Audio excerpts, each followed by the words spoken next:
First, could we please start in prayer? Father God, we come before you today and thank you for this beautiful day that you've given us. We rejoice and are certainly glad in it. We thank you for Mr. Causer to come here and present to us his gifts, his callings, his wisdom that you have bestowed upon him over the years and continue to do so. May we have ears to hear what you would have us to learn and to take out into the world as your scholar servants to bring you honor and glory. We pray this all in Jesus' name. Amen. So at this time, I am honored to introduce you to David Causer. Mr. Causer, a graduate of the Houghton class of 1974. Mr. Causer currently serves as the president of the Southwestern Advantage and Global Educational Concepts. Southwestern Advantage has been training and employing college students since the mid-19th century. During his freshman year here at Houghton, Mr. Causer joined Southwestern Advantage as a salesman who sold educational books to families door to door. He was a notable success in recruiting, training, and managing a 1,000-person sales organization of university students and achieving the status of the youngest director in the history of Southwestern Advantage. Today, Mr. Causer has numerous opportunities to create a learning and working environment for aspiring entrepreneurs worldwide, allowing them to grow and flourish while enforcing ethical and principled business and sales practices. Over the years, thousands of college students from 57 countries have worked for Southwestern Advantage, taking advantage of the opportunity to gain work experience, receive sales training, and earn money to support their education. Mr. Causer lives in Nashville with his wife Cindy, where they've raised their 2 children. We are so thankful that Mr. Causer is willing to share his valuable time and expertise with us today. Tomorrow morning, in recognition of his outstanding achievements as an effective servant leader over a long and distinguished career, he will be honored by President Lewis with the Houghton University's 2024 Alumni Distinguished Achievement Award during the Alumni Legacy Chapel as part of our homecoming and family weekend festivities. Please help me welcome David Causer. Thank you, Mark. It is terrific to see you. I've come a long ways to see you today. Yesterday I was in a little island called Crete. Anyone know where that is? It's in the middle of the Mediterranean Ocean. It's a long, long ways to go. But I'm excited to see you, and I know some of you. I think the ones in the class, at least, I've gotten to know your names a little bit. And you will need a partner today for our meeting. So reach across the aisle and get a hold of your partner's hand so that you're all paired up. Where's Caleb? Can you be, okay, Christian's going to go with James. He's got a partner. So these guys are partners. These guys are partners. You got to have a partner today. And then you 3 can form up your own team back there. Is that all right? Kennedy, you 3? Yeah, you 3. You 3 guys. Excellent. Very good. Very good. This one needs to go over here. And we are all set. Great. So I am very blessed to have an opportunity to work with the most talented university students that we can find all over the world. They're fantastic future leaders of their countries. As Mark said, they come from 57 different countries around the world. And I am blessed to have that opportunity, but it would not have happened if I hadn't come to Houghton University in my freshman year. I was here, and I'll tell you a little bit more about my story later, but I learned about the Southwestern program where young people could have a chance to go out and run their own business for the summer. That very much appealed to me. I needed to earn money, and I thought, okay, great, I'm going to do that. Because there were a bunch of kids at Houghton that did it. And so that long journey of my freshman year has led us all to being in this room today. I want to make sure this is a very special day for you. I want to make sure that it's a day that you can remember. If it were not important, I would not come here today. I've gotten to know Dr. Lewis really well. I really admire his leadership. I've gotten to know Mark and Carl really well. I met Caleb today. And I'm here because of leaders like them to come and impart some ideas with you. So at Southwestern, this company has been working with university students since 1855, so a very, very old company. But one of the things we make sure all of our students have is a success notebook, where they can keep their success ideas and their future plans. And you know this verse in Jeremiah that I'll talk about later that says, I know the plans that I have for you to watch over you and to help you prosper. So everybody needs a success planning notebook. So here we go. Starting today, I'll pass these around. Everybody grab one. So these are going to be your new success planning notebooks. So here, let's see, just pass those back. There you go. We need two across the row. We need two for you guys. Is it Giselle? Galilee? I know you, Galilee. This is for you. You didn't know that I know you, but I did. I've been praying for you. I've been praying you come to my meeting, so thank you for showing up for class today. All right, gentlemen, we need some over here for the boys. Thank you. Just open it up. Put your name and the date in the top first page, and this is going to be your success notebook. It's going to be your journal. It'll be a journal for you to put your notes today in. Kind of get you started in the right direction, and we are not going to have a prayer now. Any of you go? Boys, I'll just have to come and see you myself. No, sir. You have a notebook? All right. We'll see what you can come up with. You got a pen? It's kind of old-fashioned. No, I got a pen. Everybody got a pen? Raise your hand if you need one. All right, Christian. There you go. Excellent. Great. Very good. Camden, where is Camden? Okay. Hopefully, Camden, we have enough of these. Okay. So to get started today, we're going to give all of you a sheet of paper. You have to keep it face down. You can't look at it until everybody gets one, okay? All right, can you do that? All right, just kind of keep it face down. Like that.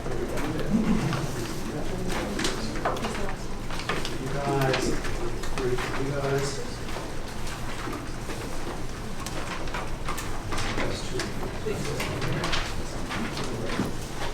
Don't worry, we're going to find a way for you guys.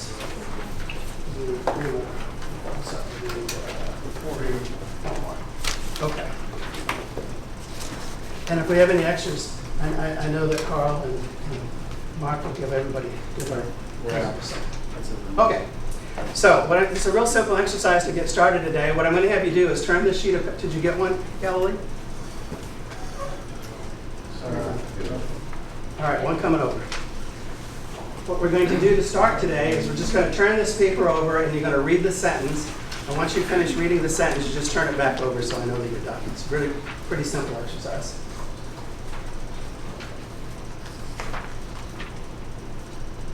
You don't have to memorize it yet. Just turn it back over when you're finished. That's good. Everything's good. Okay, so now we're going to turn it back over. We're going to read it one more time. And this time as you read the sentence, I want you to count the number of times you see the letter F. It's pretty simple.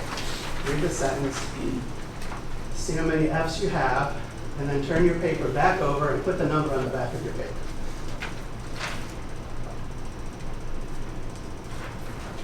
Pretty easy, pretty simple. Okay. Now this is participation, and Mark, hopefully they raise their hands really high in your class. So, is it Martha? Martha. I know you, Martha. All right. So who has the paper that just has two F's? Raise your hand real high. Thank you very much. Who has the paper that has three F's? Real high. Get them up, up, up, up, up, up, up, up. Excellent. Well done. James, was that you? Okay. Who has the paper with four F's? Who has the paper with five F's? Thank you, Galilee has five F's. Thank you very much. Who has six F's? Real high. Okay, Annie and these two have six. All right, let's just check again. Just take another look. Make sure you counted them up properly. I think you probably did. And when you're finished, turn your paper back over. James is done. He's got his number. Okay, very good. So who has the paper with the 3 Fs? Okay, let me get a couple of these 3 F guys over here. Thank you. Thank you. And there you go. Okay. Who has the paper with the 6 Fs? Okay, here, I'm going to trade with you. And you have 6 Fs, so you give that one to the young man in front of you. He's got 6 Fs. He's going to give you the 3. Who else has 6? All right. Annie has 6 Fs on her card, so James, I'm going to give you hers. Who else has 6 or 3? All right, here's one for 6 for you. Here's one for 6 for you. And you don't know it, but you also have 6 on yours. Turn your paper back over. Who has the 6 F card now? Yeah, you still have 6, right? Yeah. Raise your hand if you have 6 Fs. You have 6 Fs, right? You have 6. You still have 6. You guys have 6. I gave you the paper that has 6 on it. Yes. Wow, this is very confusing. Christian, how many do you have? 3. Okay, here. I'm going to give you a 6 F. I'm even going to give one to your professor. He's going to have 6 Fs on this. Martha, how many do you have? 5. Well done, Martha. Excellent. You're almost there. Interesting. Martha, did you get one? Give that. Martha gives a 6 F. All right. Let's look at your paper again. And tell me, how many times do you see the word of? O-F. Of. So how many Fs do you have on your card? 6. You do have 6. Give yourselves a round of applause. You have 6. You may still not realize it, but you changed. You do have 6. How many times do you see the word of? A lot. Enough to be 6. There it is. And you couldn't see it, could you? Don't be embarrassed. If you have 3 Fs on your card to begin with, it just means you're a good reader. The better reader you are, the harder it was to see the 6. I did this with a large group of people once, and had different people stand up. And I had this woman stand up who had 3 Fs on her card, and I said, okay, how many Fs do you have? She goes, well, before I answer that question, you need to understand that I'm a professional proofreader, and there are 3 Fs on this card. She couldn't see the word of. And the reason she couldn't see it is because you don't see an F, you see a V. Of. This O-V, but it really is an F.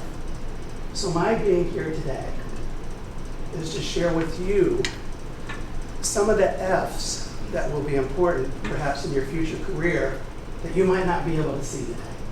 Everybody got it? All on the same page? Is that good for everybody?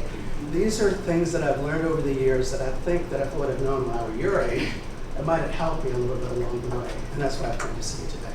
Great. So, as your professor told you, I will illustrate. So the first slide I have is just a little slide about our company, Southwestern.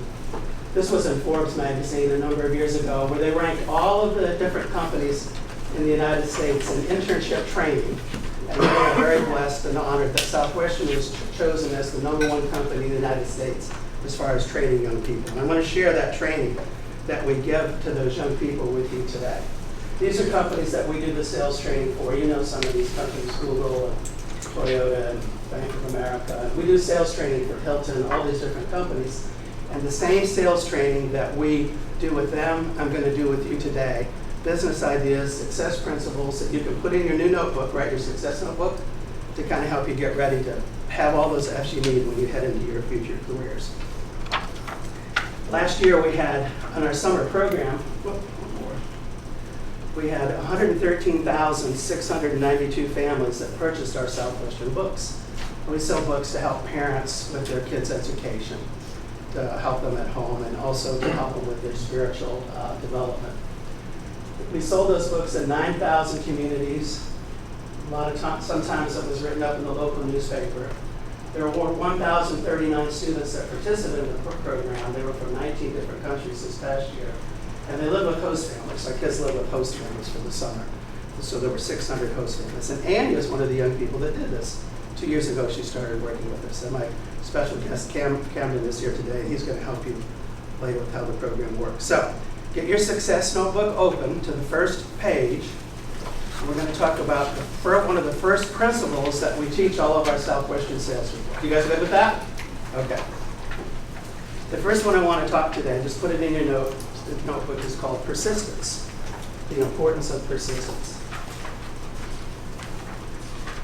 This is my friend Chin Chu. I actually met Chin at the University of Buffalo when I was a student here at Houghton. His family had immigrated to the United States at the end of the Vietnam War. In fact, Chin's family was on one of the very, very last helicopters that left South Vietnam to come to the United States. He ended up in Georgia with he and his grandmother and his mom and his two sisters and his father. They each had one small suitcase and they had no money. But he worked hard. He came here when he was in the 5th grade and he had to learn English. Kept working hard. Anyways, we ran into each other at the University of Buffalo, and he decided to join the Southwestern program. Dr. Lewis, welcome. Maybe we should give him a card. You think we should give him one? Yeah. Maybe we should give him one. All right. He'll participate. Yeah. Dr. Lewis, head back there, read this sentence on the way back, and then just turn the paper over once you get back there. Okay. Or you can sit here in the front if you like. Any place you'd like. I know you have to leave early, so whenever you have to leave, feel free. All right, they're all very interested in this. They'd like you to read that sentence. And once you're finished, they just want you to turn it over. You don't have to memorize it. Just kind of read it over. Okay, excellent. Now they'd like you to turn it back over and read it one last time. And this time as you read it, they'd like you to count up how many times you find the letter F. How many F's are in the sentence? Pretty simple.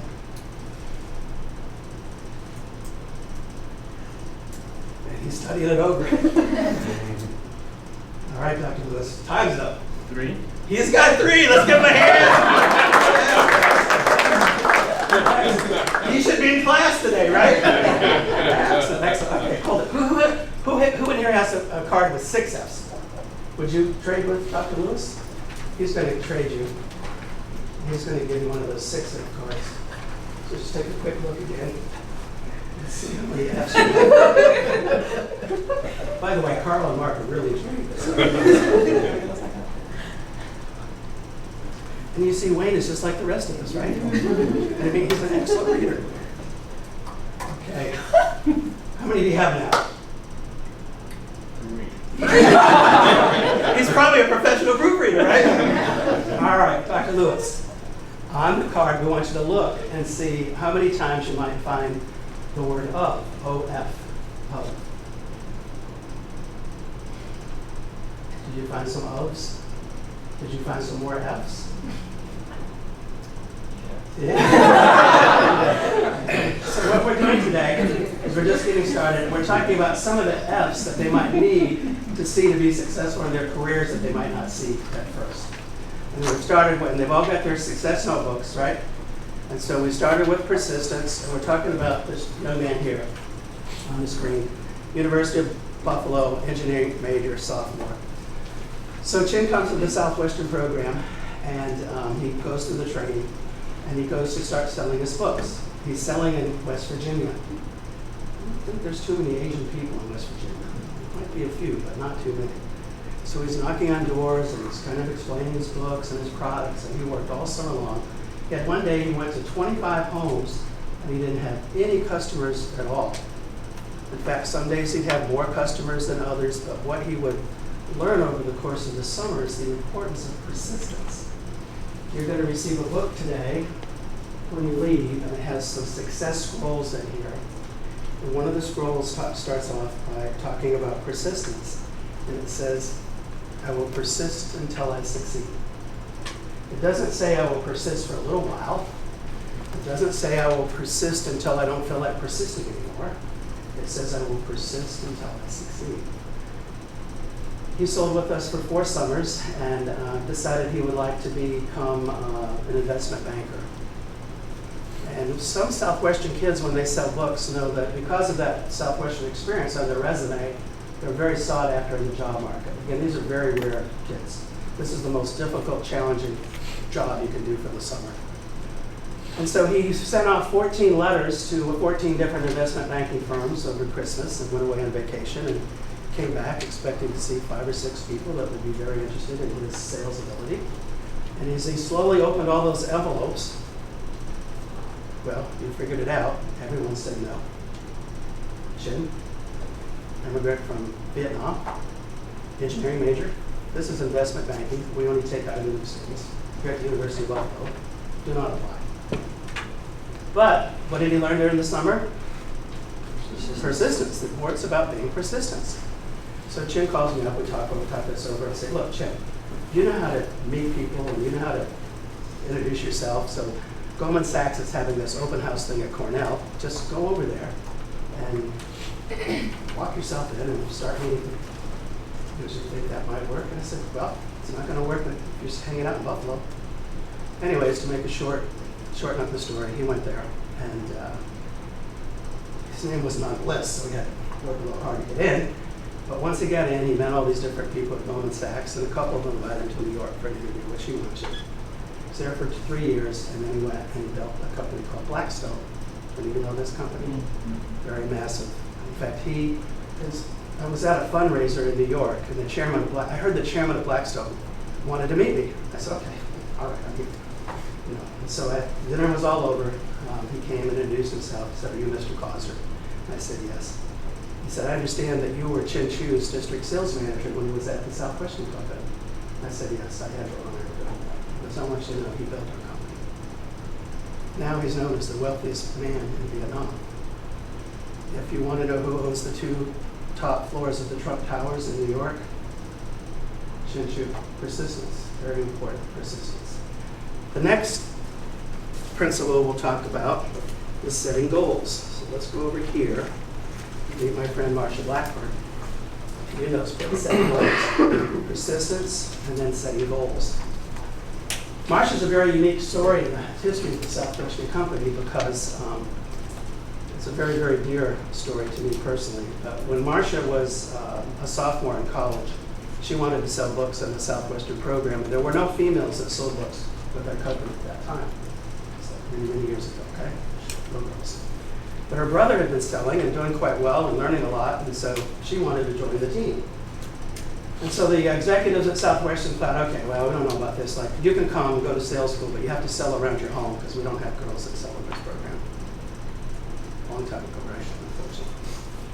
So Marsha set a goal that she would be the #1 first-year salesperson that year, breaking glass ceilings. And she was. So the company said, okay, you can come back and you can bring some girls with you. And but they can't go out with all the other boys, because our kids go and live in different states in the summer. The odd one has to sell around home. And she had the #1 team in the company. So that really helped our company now, and now today we're blessed. We have exactly the same number of females as we have males. Annie was one of those, honored to have her.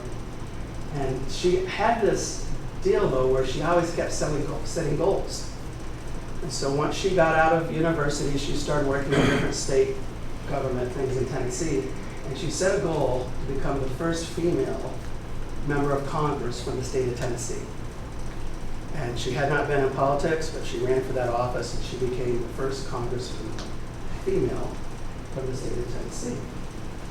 And during that time, there was always a lot of questions like, well, do we call her Congresswoman or Congressman? What do we call this person? Because we've never had one of those from the state of Tennessee. The real term is congressman, even though you're a female. That's the term, the etiquette term that you use. And so 6 years later, she ran for the Senate, and Cindy and I were there that night in November. And when she came out to announce that she had won, she said, well, now you don't have to worry about calling me congressman or congresswoman anymore. You can now call me senator. So Marsha really set a lot of goals along the way. She's extremely helpful to me personally in our business right now today, but she's a goal setter. So it's going to be really, remember how we couldn't see those F's at first on your card, those 6 F's? It's going to be really important for you to be setting goals for your future, okay? All right, we're going to do one more, and then we're going to have a little discussion about them. This is my friend Kevin Stett. So this one is about making hard choices. making hard choices. That's going to be an important F that you're going to have to find in your future to really excel. Making hard choices.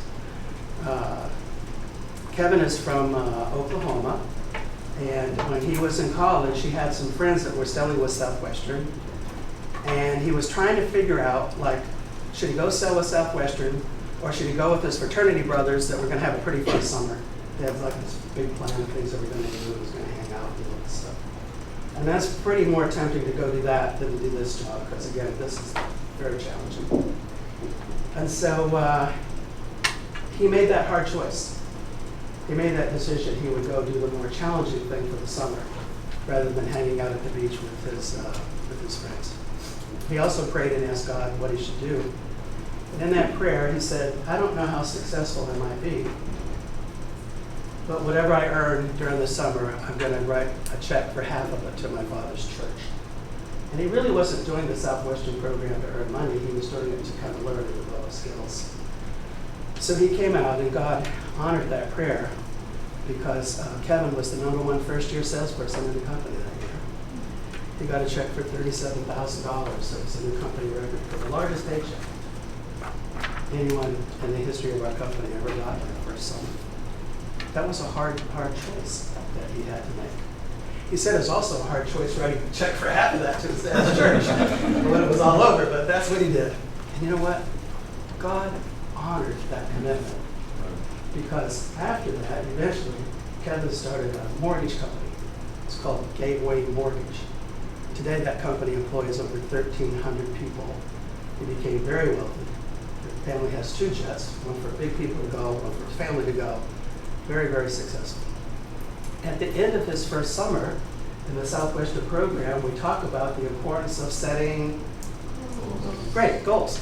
So at the end of the first summer, his sales manager had him write down on a sheet of paper 25 goals that he wanted to accomplish with his life. And he made this long list, and number 8 on that list, interestingly enough, was become governor of Oklahoma, having that written goal. When he finished the list, he reviewed the whole thing, and he took number 8 and he erased it. His family didn't have very many resources. He loved Oklahoma, but he didn't really think that he would become the governor, could become the governor of Oklahoma. And he replaced number 8 with, I would like to have dinner with the governor of Oklahoma. That's as far as he could see at that point. But God had put that seed in his heart. And so later on, as he got after the mortgage company, even though he'd never been in politics before, and he was running against the lieutenant governor, he ran a campaign where he knocked on a lot of doors, just like he had done with his Southwestern deal, and God honored that goal he'd written, and he became the governor of Oklahoma. Now Kevin likes to say, I get to have dinner with the governor every night. But he's a terrific guy, and he's a very humble person. He's a lot like your servant leaders that you are blessed to have here on your campus. And his first week as governor, nobody knew this at the time, but he went to the state prison and he paroled 110 people that had been incarcerated probably long more than they should have been. A lot of these were like minority women who had been put in prison for having a small amount of drugs, maybe marijuana, and they got put in prison for 8 years. And he just wanted to go and do something special for the people of Oklahoma, not knowing it. He just went, and the list was handed to him, and he just shook hands with each of them as they left, wishing them success in their future. Not knowing it, one of his best friends from high school was on that list and showed up in that line, and he had pardoned him to go for his future career. Making hard choices. I was with Kevin about a month ago with some Southwestern students, and one of them asked him, well, do you think you became governor because you sold the Southwestern? He paused for a while. He said, well, I don't really know. He said, but I do know it was a choice that kind of helped me head in that direction. Does that kind of make sense to everybody here? No. So I am here today. Cindy and I are here. Dr. Lewis is here today. Cameron's with us. Your professor, Dr. Mark, other friends are here to tell you that God has a very special plan for your life. But to find that plan, you are going to have to make some hard choices along the way. Does that all kind of make sense? Okay, so everybody in the room has a partner. We're going to take a little break, and you're going to share. You guys are 3 together, right?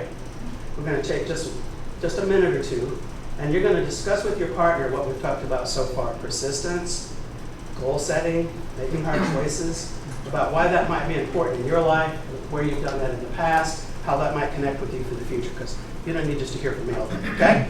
So grab your partner. Martha just got here. If you go back there, this young man needs a partner. Well, it's okay. You can go ahead. Okay, you two. It's okay. You got 2 minutes. Use it wisely. Kennedy, your partners with this show. Yeah, you guys are partners. Yeah, I already paired you up earlier. All right, talk about persistence. Talk about goal setting. Talk about hard choices.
Let's go on to another success principle. Another one of those F's that you might not quite see at first.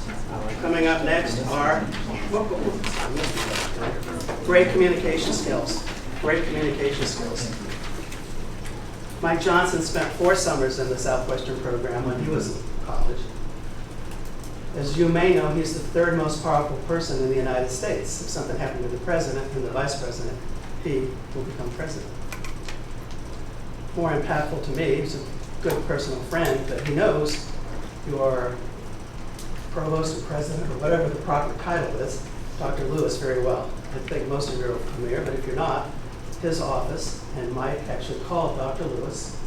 He had 2 spots that he could put at the State of the Union address this year in January, and he chose Dr. Lewis for his outstanding leadership on important principles to our country. You have a fantastic leader, and he is the one that runs your organization. So, do any of you remember who the speaker was before Mike Johnson? Nancy Pelosi. Yeah, and before that, though, the Republican was, and he just had trouble getting enough people to vote for him, and finally got Kevin McCarthy.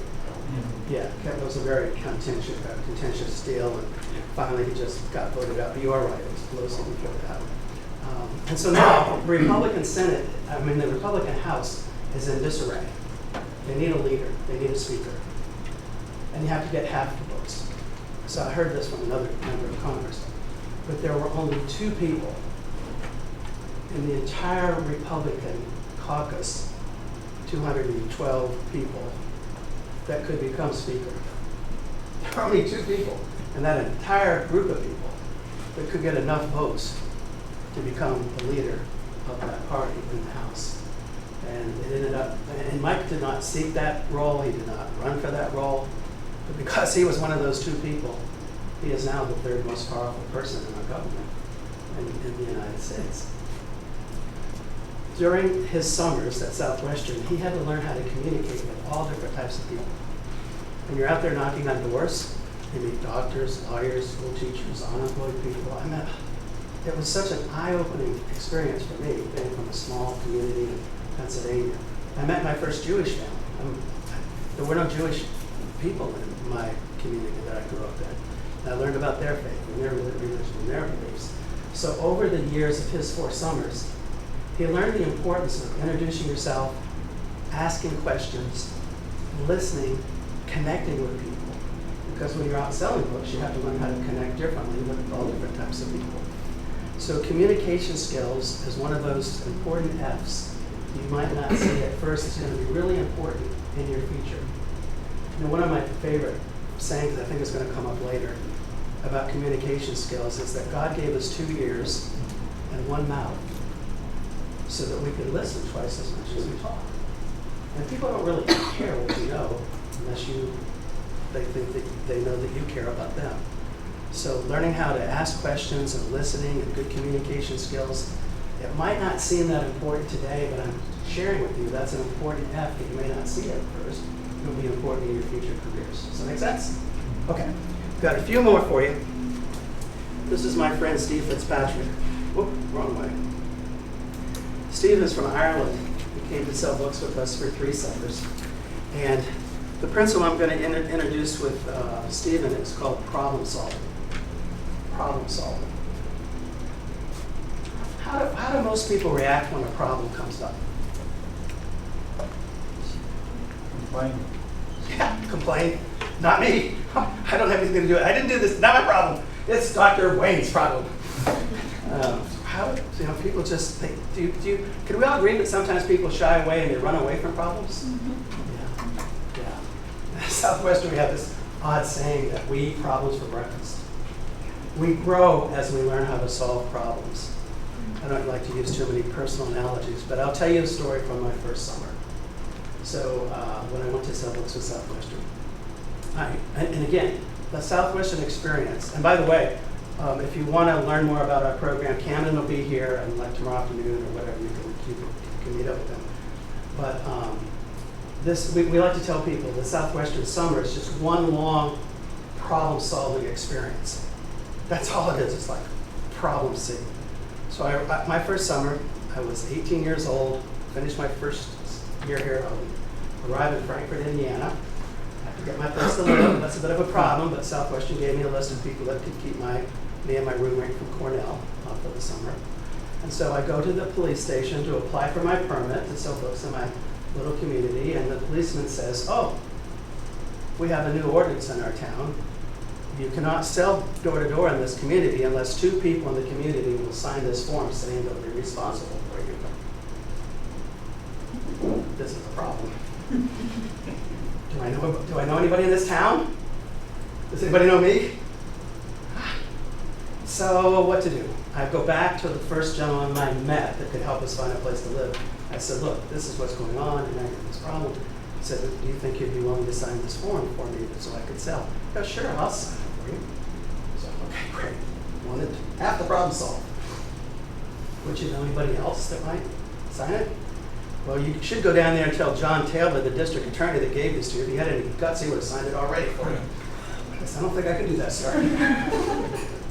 He says, "All right, go see Ed Mitchell. Ed's the editor of the newspaper in town. I know him really well. Just tell him what you're doing." So I go and find the city newspaper, knock on the door, and find this guy, this editor. I said, "So-and-so said to come down here, and maybe you could help me with this problem." I said, "Somebody I could call that would tell me that you're a reliable person?" "Oh, yeah, here, please, just call my boss from last summer." So he makes a quick call, and so he signs the paper, and now I'm ready to go. But that entire summer was a problem-solving experience every day and week of the summer until the very, very last day. Now I'm going to deliver all of my books to my families that I sold them to. The books have been shipped to Nashville on these trucks to me. I've got my bill of lading, I know what it is, and the trucking company does not have my books. This is a problem. I worked all summer long selling these books. I need to get them delivered. Well, we don't have them. So I'm down there at the trucking company going, "I know they've got to be here someplace." Now they're not here. I said, "They have to be here. They've got to be here." But we've already looked at all the trucks that are not here. There's this one truck that has all these school supplies, desks and stuff, but we've already gone through it and they're not in there. Well, show me the truck at least. So I go into the truck, there's this truck half full of all these desks and boxes and all this stuff. And I start pushing boxes and boxes away. And the very bottom back of the truck, guess what I found? The books. Thank goodness, I found the books, solved that problem. So as you go forward in your future careers, don't run away from problems, embrace them. Stephen Fitzpatrick decided that he would like to be an entrepreneur. And he would like to start a company of his own, which a lot of our book kids do. So he goes with another book girl that sold, and they start this company in the UK called OVO Energy. You can look it up later, put it in your notes. It's OVO, OVO Energy. And they decide they're going to compete against the UK Nat Gas and all these other big companies that do energy. And they're going to sell subscriptions to energy door to door, just like they sold their books. Today, that company employs over 2,000 people. It's one of the largest companies in the UK. And Stephen Fitzpatrick, just like Chin, became the wealthiest person from Northern Ireland. So he loves challenges. He loves building companies. So now that one is doing really well, he turned it over to Sophie, and he's decided to solve a problem that we need help with in our world, and that is transportation that would be without fossil fuels, that wouldn't be a big problem. So he started a company called Vertical Aerospace. They make electric helicopters that will fly people from Manhattan to Kennedy to the airport, or from downtown Chicago out to O'Hara. It's like an electric taxi cab, so to speak. It takes a lot of money to start a company like that. But last year, Stephen listed Vertical Aerospace on the New York Stock Exchange. Problem-solving kid, doesn't run away from problems. And soon, those helicopters will be in New York. No noise, no emissions, just So today, I'm just challenging you. Of all the things we're talking about, they're all important, but being a problem solver, really should be high on your list. Make sense? Okay. Two last ones. These are more about like the importance of service to others. As you develop your career and as you work on these principles, one of the most important things you can ever do in life is to give back to others. This is Millard Fuller. I did not know him. He sold books a few summers before me. But after his summers of selling books, eventually he started a company called Habitat for Humanity. Do any of you know that company? Anybody ever work on one of those? Yeah, there you have. Okay, some of you have. It's fantastic. That program now has built 70,000 homes for needy people in the United States. And they also have a division now that helps repair homes, and 13.4 million people. Homes have been built or improved through Habitat for Humanity. The importance of giving back. No matter how successful you are in your career, no matter what you end up doing, giving back is going to be a really very, very important part of your future. As it was with this gentleman, his name is Morris Dees. Morris is from Alabama. He sold books with Southwestern for 4 summers. He was a very successful attorney. And being in Alabama, he noticed that some of the underserved families did not really have very good legal representation.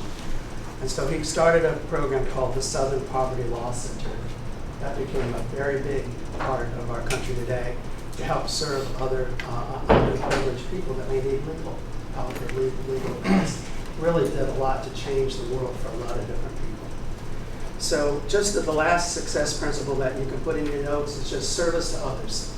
Because along with problem solving and persistence and goal setting, serving others is really going to be an important part of your future success. With that said, I'm going to just give you a couple others real quick. One is the importance of a positive attitude. I think you should put that in your success notebook. The importance of a positive attitude. When I was your age and went to sell books, I didn't know if I realized I had an attitude or if I could do anything about it. But positive attitudes are really important. And it's further down, but put self-talk because it goes with positive attitude. Self-talk, what you say to yourself. The importance of good self-talk.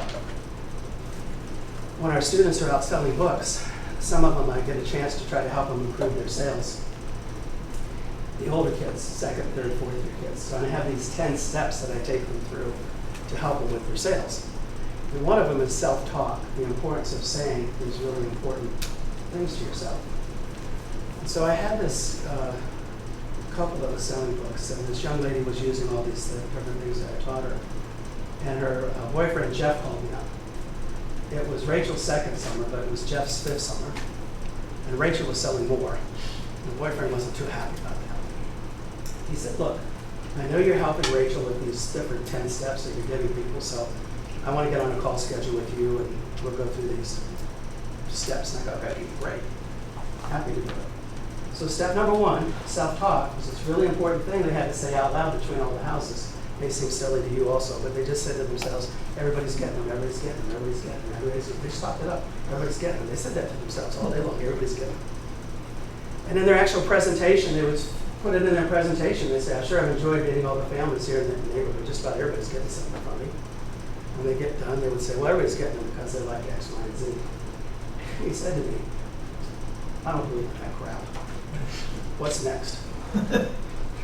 Well, I'm like the vice president here, you know? Little respect here, please, you know? I have my rules here.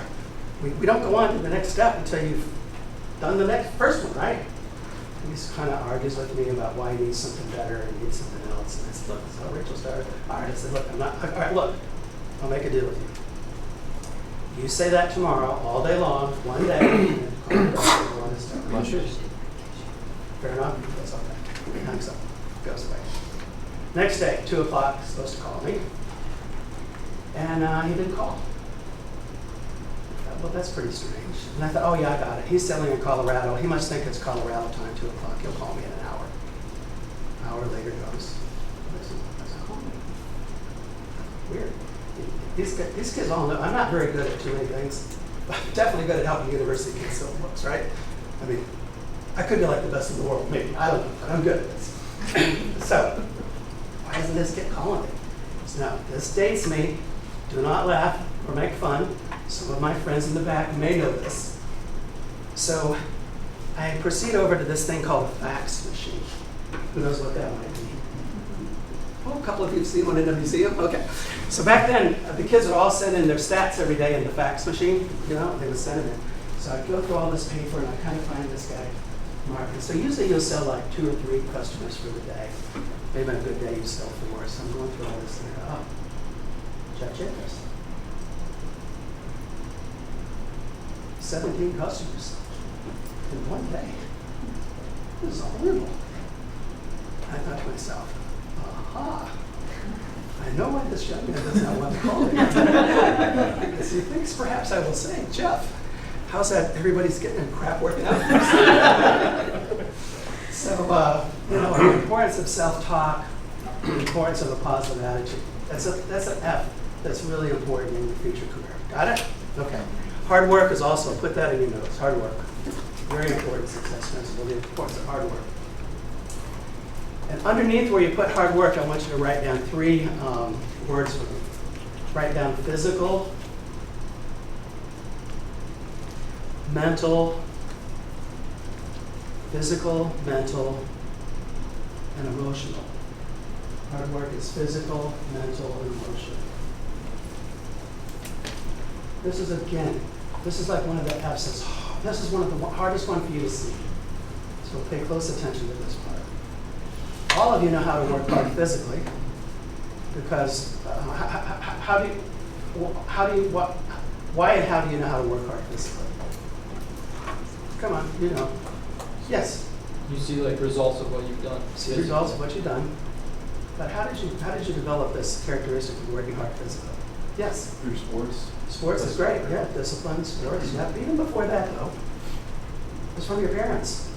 They taught you how to work hard physically. Get in there, pick up your toys, do your chores, feed the dog, make your bed, clean up your room. They taught you at an early age how to work hard physically. Some of us know how to work hard mentally. That's really being present when you're like in class and you're taking notes, and when you're studying and getting organized, you can work hard mentally. And few of us yet have learned how to work emotionally, but that's really critically important, that you learn how to do all 3 of these. You see, many of us know people that have worked really hard physically, but they don't seem to really have accomplished that much because they've kind of forgotten the other parts. So learning how to work hard mentally, physically, and emotionally all at the same time is really, really important. There are books you can read, there are good coaches. Like your coach that you had, he was teaching you how to work hard emotionally for the game and practicing and that type of thing. So, and you have great leaders here at Houghton University. I mean, how blessed are you to be at an institution like this where you're surrounded by people who can teach you how to work hard mentally, teach you how to work hard emotionally, along with working hard physically. Okay? And then confidence, be willing to fail. That's another one. Please put that in your notes, be willing to fail. That's a very important success principle, being willing to fail.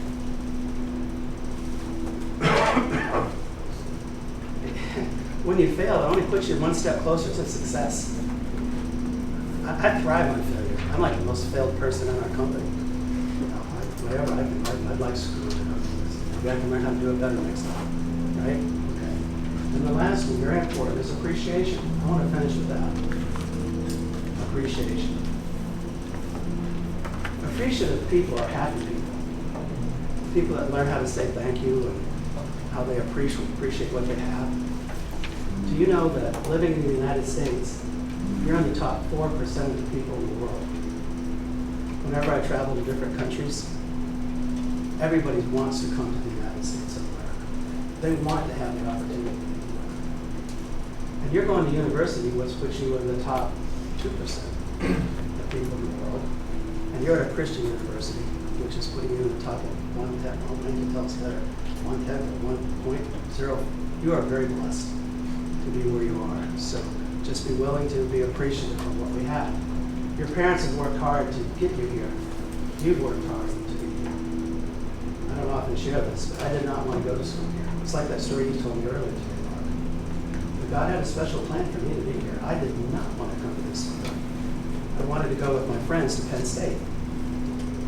But my parents had been praying for me for years that I would be at this institution. They brought me here as a 7-year-old to a performance in the Wesley Chapel. It was so crowded that you couldn't even get in. So my 4-year-old brother and I, we sat in the aisle to watch this performance of the Indiana Boys Choir like 52 years ago. God had ordained that I would be at this place long before. So it was this knockdown, drag out. I have my parents that said, okay, you go for 1 semester. And if you don't want to stay after that, you can transfer. Thank God I had godly parents that were praying for me. Many of you also are very blessed and should be appreciative of the parents that are praying for you and putting the seeds in your life. Some of you might be a bit estranged with your parents. Fine, when you go home for Thanksgiving, spring break, it's time to bury the hatchet and rebuild those relationships. But yeah, appreciation. I just appreciate Dr. Mark, you invited me here today. It's been fantastic. So I do have a bunch of other things to share with you. Do we usually have a little break in the class, or do you just kind of keep going? Are you guys okay? Yeah. You all right? Okay. All right. Very good. Well, those were the success principles that we actually try to teach our Southwestern kids that come to sell books with us, and hopefully that's been helpful to you. So we're going to move to lessons I've learned over the years. You can still put it in your success notebook, lessons I've learned over the years. The first one I want to share with you is that when choosing your future, think very closely about the people you'll be working with. When choosing your future, think very carefully about the people you're going to be working with. The people you surround yourself with are going to have a whole lot to do with how successful that you're going to end up being. Caleb's just started 4 months. Caleb, you made a good choice. You're around great people here. I know you understand that and appreciate that already. But you have to be thinking about who am I going to be working with my future. I know, Carl, that Mark has been excited working with you. He shared that with me, how much he's enjoyed working with you. So make sure that you're careful about who you work with. I agree with you. Number 2, investing in the right, so these are things like, again, I'm just here today to impart and implore you that you can run your own company someday. I'm going to talk about that in a few minutes. But in doing that, investing in the right people will become your company's most valuable asset. Always remember, and I said this to you earlier, they don't care how much you know until they know how much you care. That's why God gave us 2 ears and 1 mouth. That investing in the right people is going to be really important to building your, I'm just going to assume today, all of you are going to be in some business leadership position someday. You're going to be building your own companies, and so these are for you. Got it? All right, number 3. Your time is your second most valuable asset. Be careful how you use it. Your time is your second most valuable asset. What's your first most valuable asset? It's the people that you have, the people you choose to work with you in your company. And then your time. Proper planning prevents poor performance. Planning, really important. Number 4, seek to give your employees ownership in your company that you're going to run someday. At Southwestern, all of our sales leaders, they own part of our company. It's been that way for many years, and we all feel like that's important. Empowering them as owners will create amazing results. Again, this is an effort. And I hope that someday all of you will have your own company, or at least you will own part of the company that you work with, because the real value of any company is in the ownership of that company. Okay. We will go to this one, number 5. Readers are leaders, and leaders are readers. I believe in that one so much, I brought a book for you that you're going to take home with you so you can start some reading. So let's say together. Ready? Readers are leaders. Leaders are readers. Leaders are readers. Okay, let's do it again. Readers are leaders. Leaders are readers. It's so important to be reading. So my first summer, they gave me this little book called The Greatest Salesman in the World. I'm not going to read this book. Like a phys ed major. Even though I was selling books, I said, I'm not going to become a great salesperson. I couldn't even find 3 F's on my card when I first started this job, right? I went like, I don't know. And so one day I picked it up and I found it didn't have anything to do with sales. It just had a lot to do with helping me be a better person. Like, they have these scrolls of The Greatest Salesman. And by the way, there's been over 50 million copies of this have been sold throughout the world.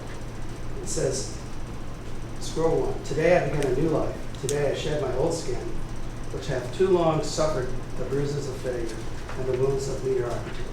Today I am born anew, and my birthplace is a vineyard where there are lots of grapes and fruit. Another one is, I will persist until I succeed. I will greet this day with love in my heart.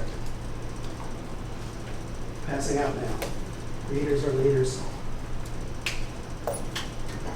Leaders are readers. Leaders are readers. Readers are leaders. If you do not get one, do not worry. Camden will make sure that you get one. So here you go. There you go. All right. So number 5, the importance of reading. And you know, nowadays, some of us who don't read that many books. So there's always audible books too. You guys listen to any audible books? Raise your hand if you listen to some audible books. You got to get going on. Martha's my star pupil. The only one. Okay. Let's see if we can help you with that. If I sent you one, would you download it and listen to it? Yeah. So we'll do that. We'll get one for all of them so they can have one to get started with. Okay. Number 6, it does not cost you anything to be nice to people. Does that kind of make sense? It doesn't cost us anything to be nice to people. Yeah. Number 7, people may not always connect with you. Well, people may not always connect how you communicate with them, but they will remember how you make them feel. So they may not connect with you all the time, but they are going to remember how you make them feel. They might not even remember the words. They might even not remember the topic. I'm to the point now where I don't think people even remember anything I even say to them. But they do remember experiences, the things that you do with them, and how you make them feel, which is probably coming up. Do not run away from problems. Number 8, we talked about that one. There are only opportunities to demonstrate your leadership. Problems are only opportunities to demonstrate your leadership. I love problems. Can you say that? So try it. I love problems. Let's try it again. I love problems. Try it again. I love problems. Pretty much the first time anyone in this room's ever said that phrase. So I love problems. By the way, the world will pay a lot of money to people that can solve problems. learn to embrace problems. It gives you a chance to grow. Perfect effort, perfect planning, perfect execution. That was the model of what we've used in the Southwestern program the last 3 years. Perfect effort, perfect planning, and then perfect execution.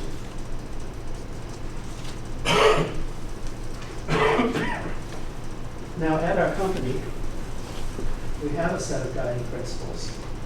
And I've brought a copy. I'm going to have Camden pass them out to you at the end. But every time our board meets, every time we have a management leadership meeting, every pretty much company meeting that we have at Southwestern, before we start the meeting, we always read these principles. Because principles don't have feelings and emotions, and they don't change. Our emotions change all the time. So we have like these principles, guiding principles that are really important. So you've heard about some principles, success principles that the Southwestern kids are trained on and they've used. You've heard about some others that I'd like to add in. So the last part is a little bit of a challenge for you. So this is your challenge. What are you going to do with your life? Put that in your notes. What are you going to do with your life?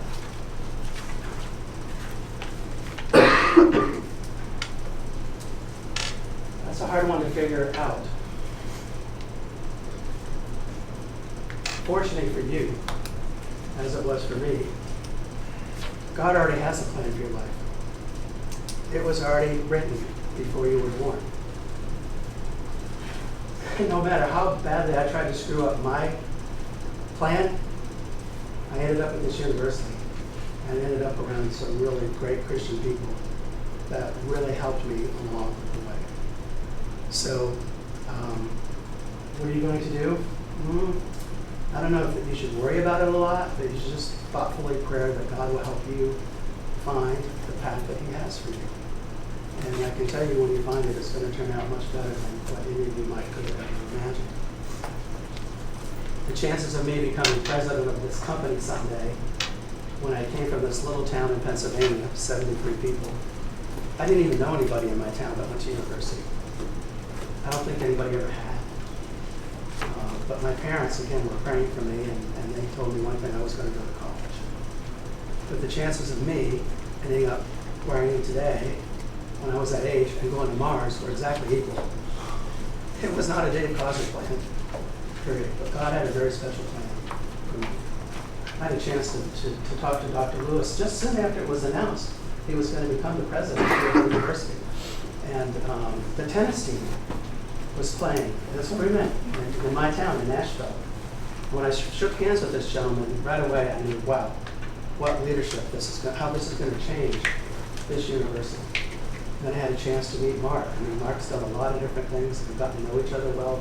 And he's doing tremendous things for this university. Mark, we probably say like 5 years ago, you had no idea that you would be doing, but God had a very special plan for your life, as He has His plan for each of you. And Dr. Mark, I was so impressed because you grew up in California, right? You went to school?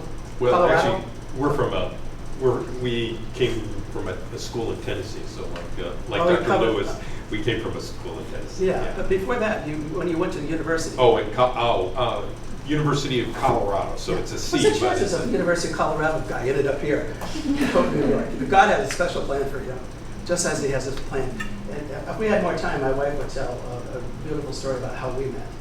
It was like unbelievable God thing. And God knew how much I needed this person in my life. That's why Camden's here with me today, because God has a very special plan for him. And I do hope some of you will get a chance to meet him, and maybe you can even come and join us for the summer. So what are you going to do? The second is who you're going to do it with. Picking your partners, picking your spouse, really important challenge for you. And then lastly, what are you going to do it for? What are you going to do it for? So I'm going to leave you with this, and perhaps we'll finish a little bit early. But again, on my own personal story. When I was about 12, I was at this little church in Pennsylvania that we'd go to every Sunday.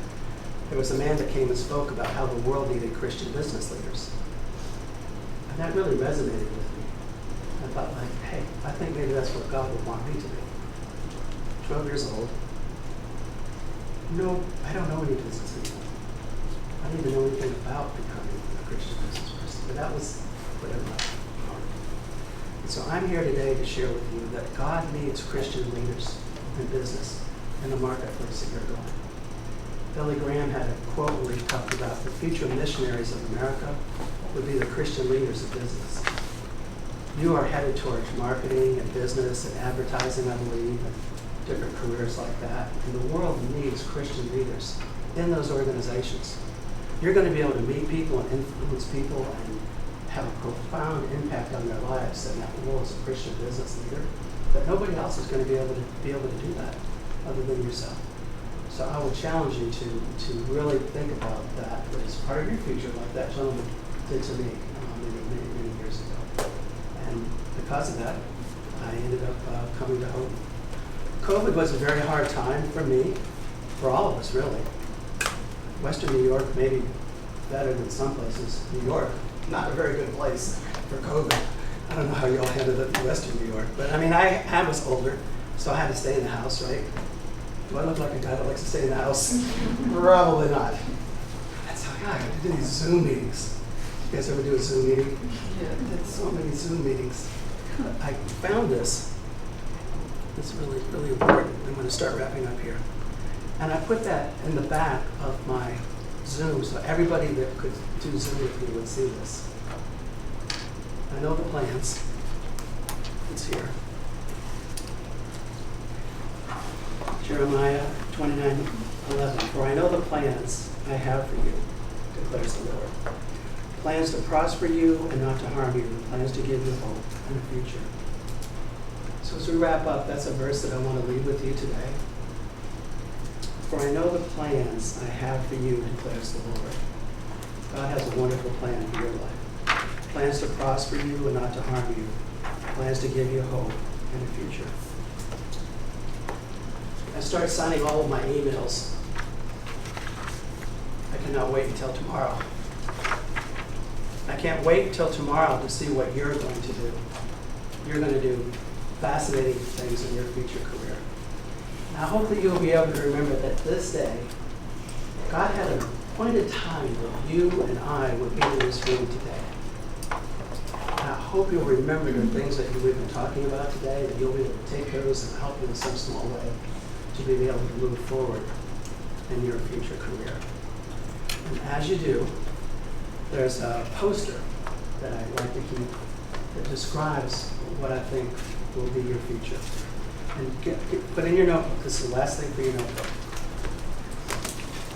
And we're going to make a poster. It's going to be like a triangle. Okay? It's going to have a question at the top, and each of these questions are going to get a little bit longer. So when we get down to the bottom, it's going to be a pretty long question. So the very first question on the top of your triangle is who. Just put down who. Yep, you got it. Here, let me help you, sweetie. Just do it like this. You're going to be more. There you go. Who. Okay. Big triangle. The next question is, who are you? So write that one down. Who are you? First is who. Right underneath there, the next one is who are you? These are just going to get a little longer as we go along. The next one is who are you to think? So the next question is who are you to think?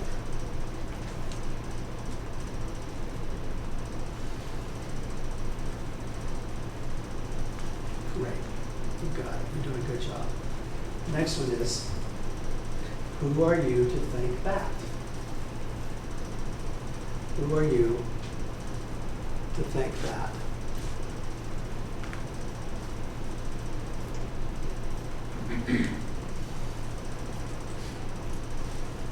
The next question is, who are you to think? Question, who are you to think, same as the rest, who are you to think that you could change? Who are you to think that you could change?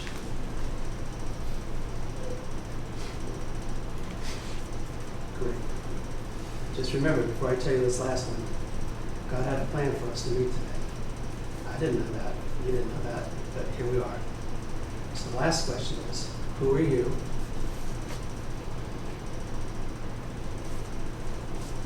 to think that you can change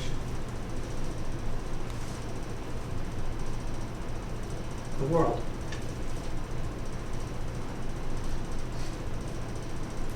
So we have a room full of young people today that can use your Houghton opportunity to change the world.